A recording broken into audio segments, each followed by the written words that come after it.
All right, so Evan, what'd you think of Last Airbender? How to put into words? I had enough trouble putting this into song. How bad this film is. I mean, I love movies. I love going to see movies. I don't have a whole lot of money usually, so I don't go as often as I should.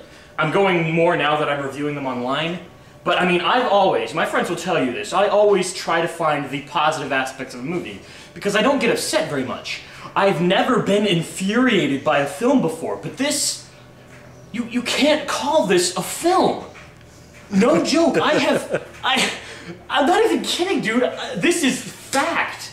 No, with absolutely no exaggeration, I have seen better writing come from a child in preschool that I know.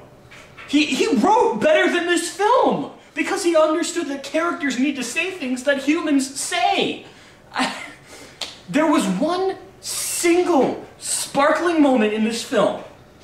It was when the character Sokka, even though they call him Sokka, because that just doesn't sound 8 times gayer, he's talking with this little princess penis-hair girlfriend, and, you know, they're talking about, like, what if she met his family, and she's like, so what would your grandmother say about me? And he'd be like, and the one good thing in this entire film, he said, she'd say things like, why is your hair white, young lady? You look very odd. It was the one line in the movie that was acted. It was acted. Speaking of acting, what do you think of the child actors he hired?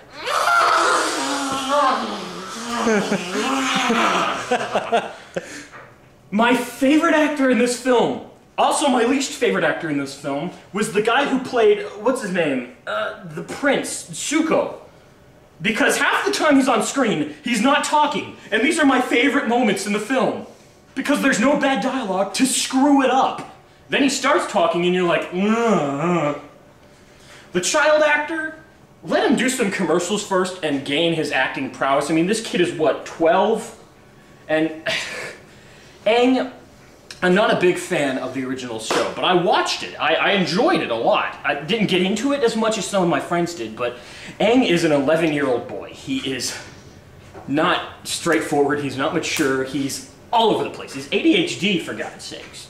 This kid sat there, and it was like he was reading lines off of a cue card. He was so mature about it. He was like, yeah, I don't know where the monks are, but don't worry, one of those monkeys will come out of somewhere in no time and start playing tricks with me. I'm sure of it. And he just walks like this the entire time. He's just like, I'm not hyper, I'm not fun, I'm not interesting. When the first teaser came out for the Super Bowl, I was excited. I sat through some of the Super Bowl to see this teaser, and it was great. I was happy. I was excited to see the film.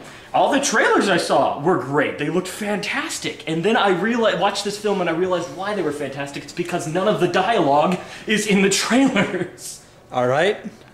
Better or worse than Twilight, the first movie? I found redeeming qualities in Twilight.